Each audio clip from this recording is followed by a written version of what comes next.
Hey guys, it's Dawn here. Thanks for joining me in my garden. I am in Texas, Zone 8A, and it's been triple digits. Well, it's going to be triple digits, so things are going to start getting crispy.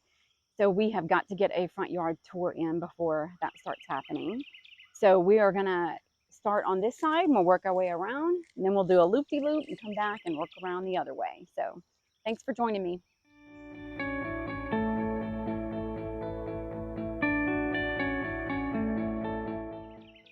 All right, so we'll start up here in the front bed, and I have a good mix of colors going on with some. This is a beautiful dianthus that pretty much has been a ground cover. I've had it for about 7 years now, and it is a profuse bloomer all the way from spring to fall. So I love having it there, and it's just every year getting bigger and bigger. So this bed has lots of petunias in here. This is a yellow wave petunia, and this is a scavoli that it looks white, but it's actually purple and white. This one has a little bit of the purple in it. Back here we have penta. It's kind of hiding. It's getting squeezed between everything. Lovely proven winners gumfrina. I do love those in the summer. They love to put on a show in this heat. So we've got a couple of those going on. And then look at our beautiful coleones going. Oh, so pretty. Isn't that gorgeous? Look at that flower. So if we go around here, we've got lemon joy sedum throughout this bed. I've got that throughout my yard. This I have a annual salvia planted up behind the dianthus. And some white vincas just to give some good color when it starts getting hot. A lot of these other flowers will tinker out. But so look at this beautiful caladium. This was gifted to me by a family friend. It is a frog in a blender.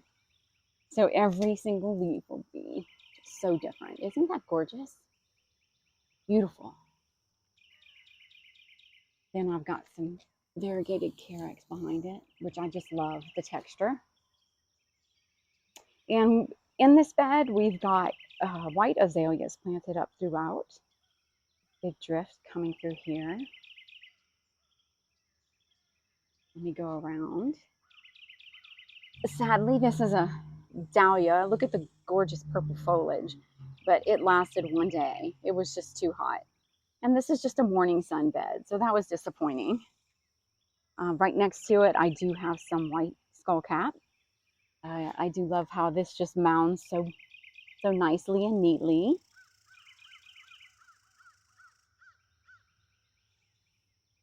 Come back around.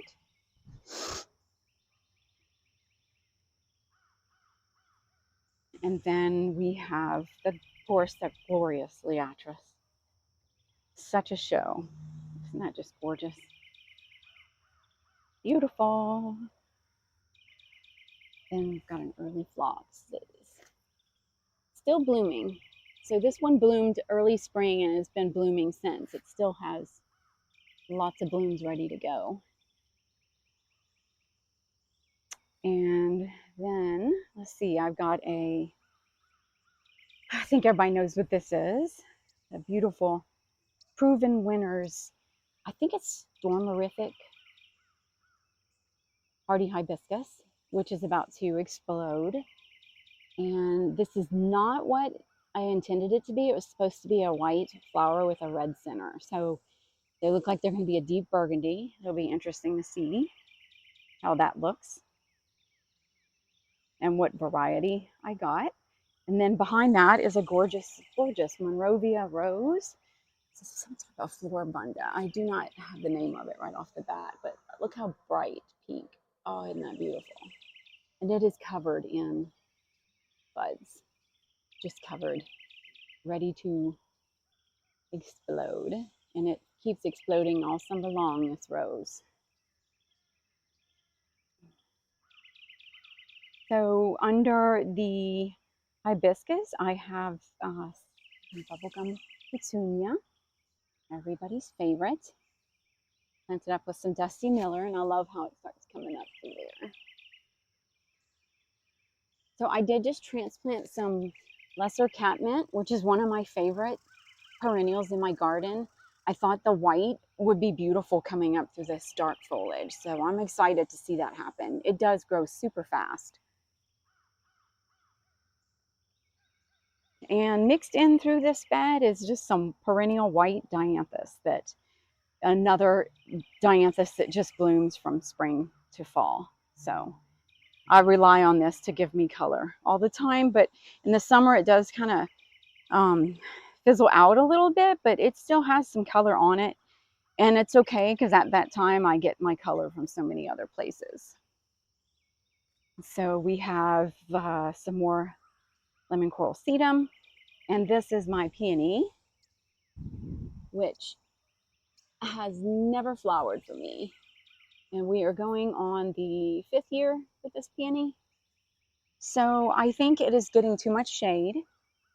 And I think early spring next year, I'm going to go ahead and move it forward. The front of this bed gets a lot more sun.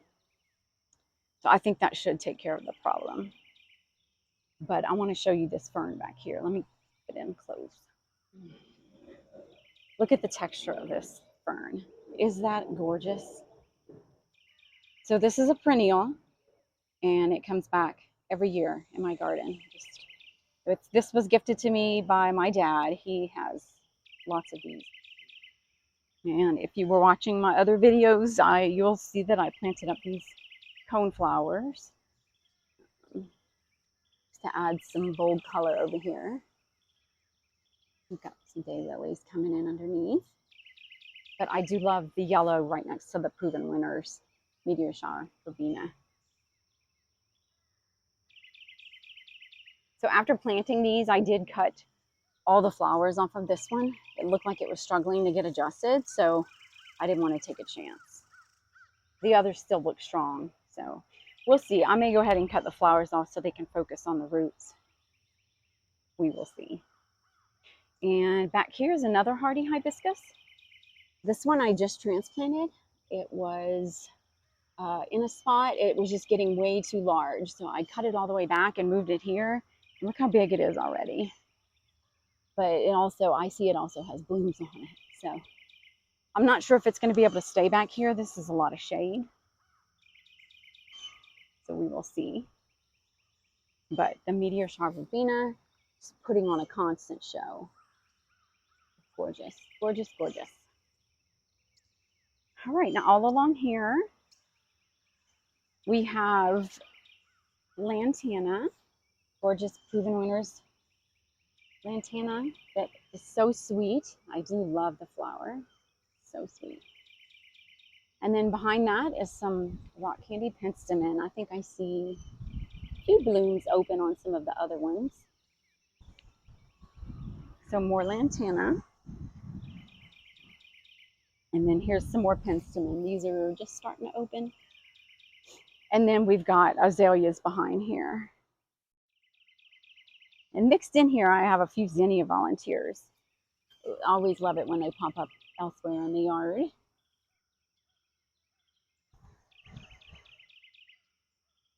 Now, as I come around the corner to the side of my house, this is a bed that has been a work in progress for many, many years. This bed has struggled with the ice storms that we've had. This bed faces north, and so we have been nursing the plants that were in here for so many years, and we finally gave up on them. And this year we just went ahead and planted up all new plants. So we've got a variegated privet back there, and I've got some Gara there.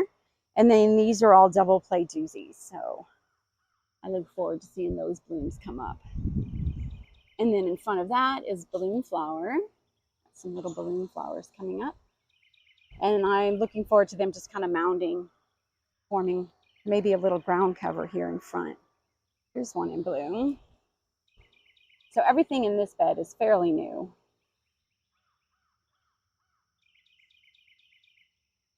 And then we have, looks like was a Proven Winner salvia. I cannot remember the name of it, but I think I left the tag in it.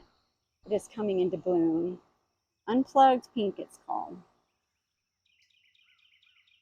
It is a pretty vibrant pink, almost purple. And behind that is the oak leaf with a nice crispy little bloom. This is some bicolor salvia, also not in bloom. And this is a loropetalum. And behind that, I've got some hydrangea babies that I dug up one. It was an endless summer hydrangea. It was pretty big, and I dug it up and split this into 5 so that I'll have hydrangeas all under here. These clay areas, they're also struggling. We just have not taken them out yet. We're hoping to get them back to good health. And all this is underplanted and from this gorgeous Natchez crepe myrtle. So we have this beautiful dianthus ground cover. The same over there. Every year it does this and it stays this way. Just beautiful. And I've got the same plantings up front with the wave petunia and Stivoli mix. It's doing much better on this side. Not sure why. It must have to do with the amount of sun it's getting, but so pretty. I've got some white pentas back there, some white vinca, and a couple of salvias, annual. And then, of course, my lemon coral sedum is everywhere. There.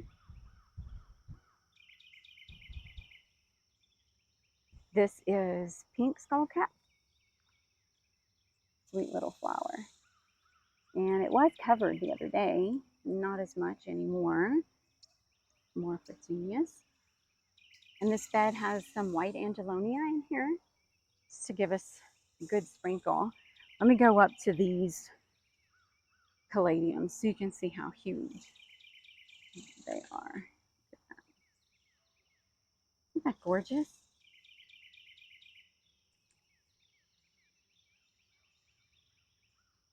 And I've got some artemisia back here, hoping this will just fill in and become a ground cover.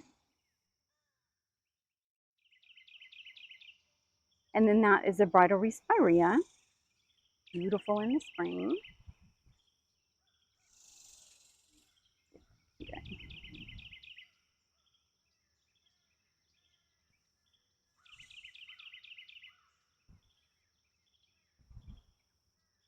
This is a lily of some type, but I'm just growing it for the grass. I love the texture. And then we have, this is some salvia. I think it's blue marble salvia. It's coming up right now with some fresh blooms. And then behind that, it's I think it's a marshmallow daisy. It's a proven winner's Shasta daisy. So cute. It has a little yellow center, but the flowers are so fluffy and cute. And at the very back is, what is it called? Barberry. Oh, I forget, but it has that gorgeous red foliage. So pretty. And then on top of that is my Burgundy Hearts red bud. So the foliage last week was purple, and I guess since the heat it is now green, but you can see remnants left of the purple there.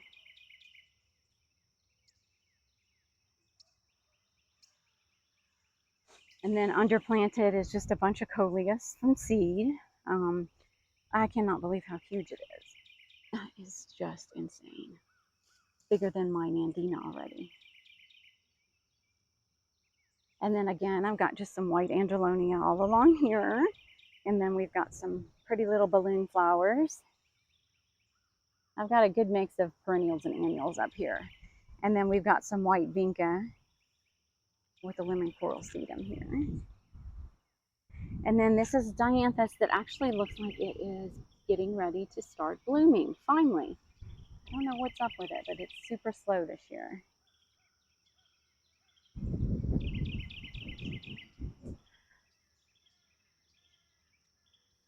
So in this bed, I'll start with these gorgeous daylilies. Look at the double bloom on there. Isn't that gorgeous? This area gets afternoon sun, so it is enough to keep them blooming, but I know it would thrive even more if it had more sun. But these are in the back of the bed that you can see from my rose, from the road. Sorry, not my rose. So this right here, this is a green Japanese maple that underplanted with some black, gorgeous black mondo grass. And I've got some sweet potato vine growing up in here and some begonias. So I love the contrast here with the green Japanese maple and the sweet potato vine. And so the front of this bed is planted up with dichondra falls all towards the front. I love that silver color. And this, I think, is strawberry drop coleus. Look at that contrast, how pretty. And then it's got lots of beautiful caladiums, little bitty caladiums. Look how this is spreading, so pretty. So you can see the daylilies behind the Mandina here.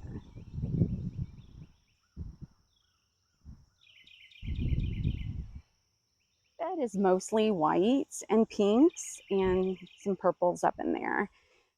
In the front here, I have some cute little white gumbrina coming up. Isn't that adorable? I grew this from seed and I'm just so excited to see it starting to bloom.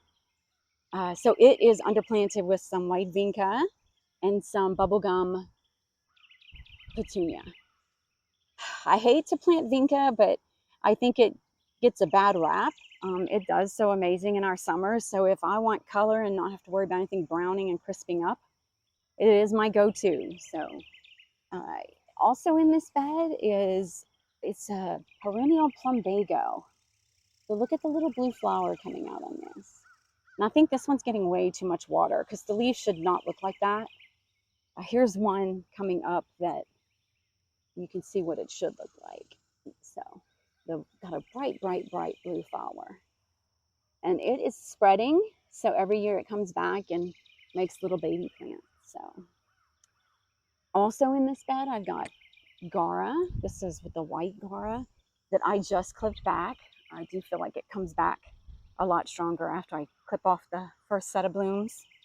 And it is underplanted with some Artemisia, which I just put. So I'm looking forward to that spreading and filling out this space.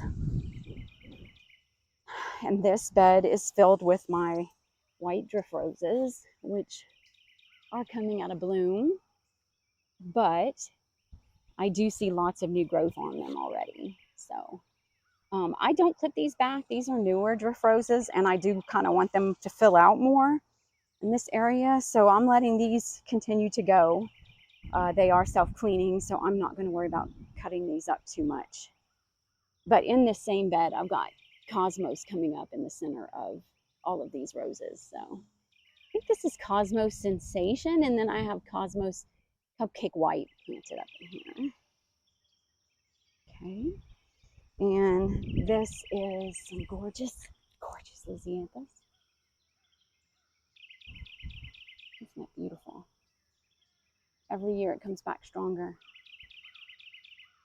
And this is a Proven Winners Amazing Daisies, and I just clipped it all down because the blooms were splant. Look, I left one there. But so I deadheaded this guy, and I'm hoping he comes back with blooms.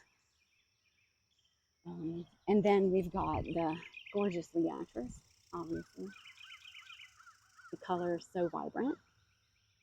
And that is underplanted with some hot pink salvia, which is not in bloom right now.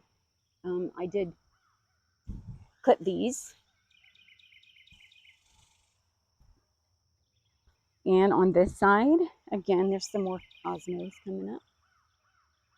All from seed. I'm very proud of that. And then lots of blooms about to come out. And then I just planted this Lysianthus just to give this side of the bed some color, but oh, it's so pretty.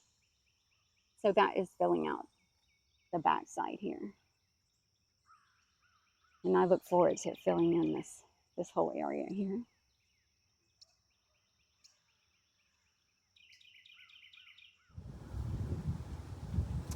So this is planted up with ridiculous red coleus. See that? Gorgeous, gorgeous plant. And all back there is cuttings. Coleus is so easy to just pinch this and plant it, and so they're going to catch up soon. But it's also planted up with some vinca just to add some brightness to that red. Purple fountain grass. This part of the bed right here is new, so we've just added all of these plants here, so they'll take some time to get established and fill out this area. But that is 2 white drift roses. I've got catnip planted up all along here. And then this is cake pops verbena, a proven winners plant. Isn't that cute? And this is a gorgeous heirloom rose. I am so excited. I do see a couple of blooms coming on, and it is called Twilight Zone. So if that gives you any indication of how gorgeous that bloom's gonna be, it's gonna be a dark plum. So I'm excited. I did put dichondra falls all along the backside of this bed. I just think it's gonna be glorious, kind of falling down the wall and just filling in as a ground cover. Back here, I've got variegated hydrangea and some more purple fountain grass, just to add some height and texture. Look at all my baby oak trees. Oh, it's just so much work. They're constant. And they're just coming up from the oak tree roots, so there's nothing I can do about it. But see the dichondra falls? I love the contrast. All right, guys, well, that's all. I appreciate you hanging out with me in my garden today. If you like this video, don't forget to press that button and subscribe. Y'all have a great day. Bye.